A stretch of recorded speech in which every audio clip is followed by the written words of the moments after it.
नमस्कार, आप देख रहे हैं सांस्कृतिक राजधानी न्यूज और आपके साथ मैं हूं प्रियंका। आइए बढ़ते हैं खबरों की ओर।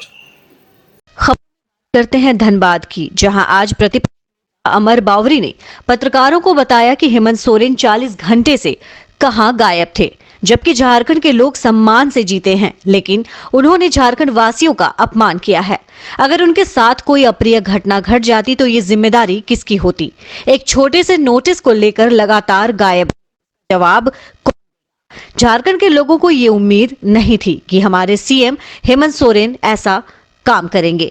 अब सवाल ये खड़ा होता है कि दिल्ली में ईडी उनको खोजती रही, लेकिन अचानक रांची में कैसे प्रकट हो गए? इसका जवाब बीजेपी को चाहिए और जनता को भी बताना होगा कि तमाम इनके आला अधिकारी इनके नंबर पर संपर्क करते रहे, लेकिन इनका नंबर संपर्क क्षेत्र से बाहर था। बात तो लंबी लंबी करते हैं, लेकिन हरकत बच्चों वाली कर रहे हैं।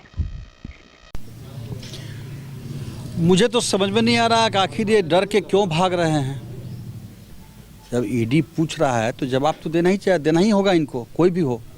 नहीं तो ऐसे तो ये लोग, अब मुझे तो आश्चर्य इस बात पे हो रहा है, एक तरफ ये लोग न्याय यात्रा निकाल रहे हैं और दूसरी तरफ जो कानून है उसका अवहेलना किए, उस कानून की अवहेलना भी कर रहे हैं। यह अब राज्य का मुख्यमंत्री, आज जैसा खबर में देख रहा हूँ कि कल से गायब है, खोजा जा रहा है, तो यह तो दुर्भाग्यपूर्ण स्थिति है। भाई, अब झारखंड को ये दिन भी देखना था। झारखंड का कितना बेइज्जती लोग कराएंगे समझ में नहीं आता है। यह भी इतनी हास्यास्पद बात कि यहाँ के मुख्यमंत्री गायब हैं। अब मुख्यमंत्री कोई ऐसा बच्चा तो नहीं है, लेकिन गायब हैं। अब तरह तरह के लोग, जनता बात कर रही है, तो यह तो बड़ा हास्यास्पद है और दुर्भाग्यपूर्ण है। जो राज्य में जिस प्रकार की अराजकता हो गई है, तो कुछ ना कुछ तो निर्णय लेना चाहिए राज्य के प्रतिष्ठा को बचाने के लिए।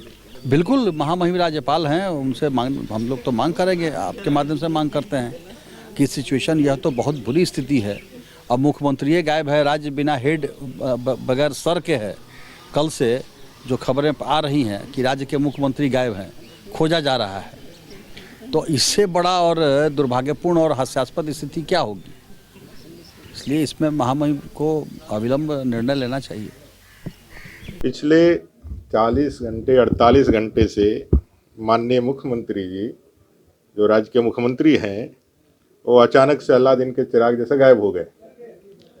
चार्टर अभी भी दिल्ली अंतर्राष्ट्रीय हवाई अड्डे पे खड़ी है और माननीय मुख्यमंत्री जी यहाँ से अचानक प्रकट हो गए।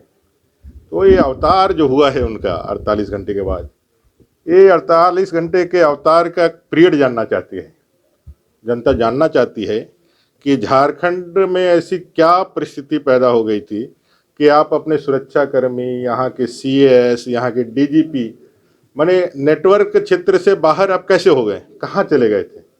ये रहस्य पूरा झारखंड जानना चाहता। आप आम आदमी नहीं ना है। आज मैंने उनके जो स्पोक पर्सन है उनका वक्तव्य सुना था। उन्होंने कहा कि भाई व्यक्ति के, भारत के संविधान में भी है कि भाई लोग जाएगा जहाज से तो भाई पैदल नहीं आएगा, ऐसा कहीं लिखा हुआ नहीं। तो ये संविधान की बातें थोड़ी हो रही है। आप कह रहे हैं कोरोना काल में 2-2 हज़ार किलोमीटर से लोग पैदल आए हैं, हमा गोड़ी दे के आए हैं, तो मुख्यमंत्री चल करके भाग करके आए। ऐसा कौन सा उन्होंने पाप किया है कि मुंह छिपा करके भागे फिर रहे हैं? ऐसा कौन सा ऐसा पाप किया है? आखिर कौन सी ऐसी चीज है जो आपके अंतरात्मा को कचोट रही है? खुल करके कह दीजिए ना। ईडी के डर से ये झारखंड के माने उन तमाम वीर अमर शहीदों का अपमान है, जिन शहीदों ने कभी तोप और बंदूकों की गोलियों से नहीं डरने का काम किया, अपना सीना जो है तान करके अपने सीने पे गोलियां खाई, लेकिन झारखंडी और झारखंडियों का अपमान कभी नहीं उन्होंने बर्दाश्त नहीं किया। और आप साधारण एक नोटिस का जवाब नहीं देने के चलते इस तरह, इतना डरपोक मुख्यमंत्री तो कभी नहीं देखा। कहने के लिए तो आप कागजी शेर बहुत बड़ा बड़ा लंबा लंबा भाषण देते हैं, झुकेगा नहीं झुकेगा नहीं, और ऐसा भाग जाते हैं कि अब क्या बोलेंगे, अब बहुत खराब। इनके लिए ना, इनके लिए ऐसा है कि इनको अपनी गलतियां कभी दिखी नहीं है। इन्होंने अपने कुकर्म इतने कर लिए हैं, इतनी ज़्यादा इन्होंने कानूनों को तोड़ा है और इतना ज़्यादा अपने आप को फंसा हुआ पाया है। और भी चीज़ें बाहर आएंगी मुझे लगता है। आपके घर से नगद मिल रहा है, आपकी गाड़ियां लेके जाई जा रही है, मुख्यमंत्री के पद को आपने इतना घिना दिया है झारखंड में, इतना उसमें जो है झारखंडियों का, झारखंड के लोगों का इतना ज़्यादा आपने कलंक और कालिख पोता है मुख पे आपको स्वतः जो है इस्तीफा दे देना चाहिए और बोल देना चाहिए जो हमसे नहीं हो। आप चाहती है 48 घंटे आकर मुख्यमंत्री जी थे कहाँ? आप वही तो जानना चाहते हैं। अरे उनको बताना होगा, वो झारखंड के मुख्यमंत्री है, 3.5 करोड़ जनता के मुख्यमंत्री हैं। आप पूरा नेशनल सिक्योरिटी का मामला हो जाता अगर यदि कहीं भगवान ना करे कहीं यदि कोई यदि घटना दुर्घटना हो जाती तो सारा एलिगेशन बीजेपी आप लगाते। आप मुख्यमंत्री रहते हुए ऐसे गायब नहीं हो सकते हैं। आपको बताना होगा कि भाई आप 48 घंटे राज्य को इस तरह से नेतृत्व विहीन छोड़ करके कोई फैसला यदि कुछ घटना होता झारखंड के अंदर तो कोई नेतृत्व कोई नेता उसमें डिसीजन लेने वाला नहीं था।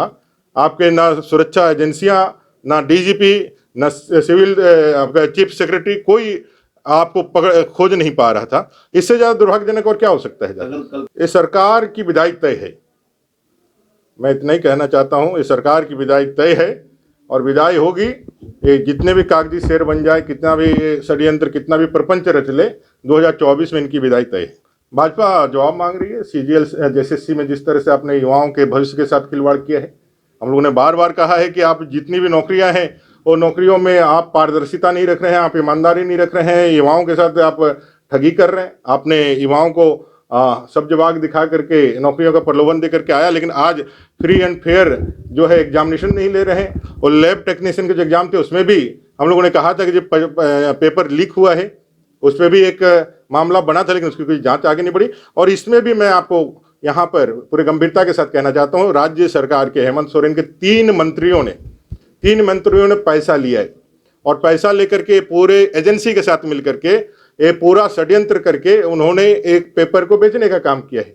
और इसीलिए हम लोगों ने कहा ये आपने 3rd पेपर का कैंसिल कर दिया, उसको बोल करके पूरा परीक्षा रद्द करके सीबीआई की जांच होनी चाहिए। अगर हेमंत सोरेन में और उनके सरकार में और उनके मंत्रियों में यदि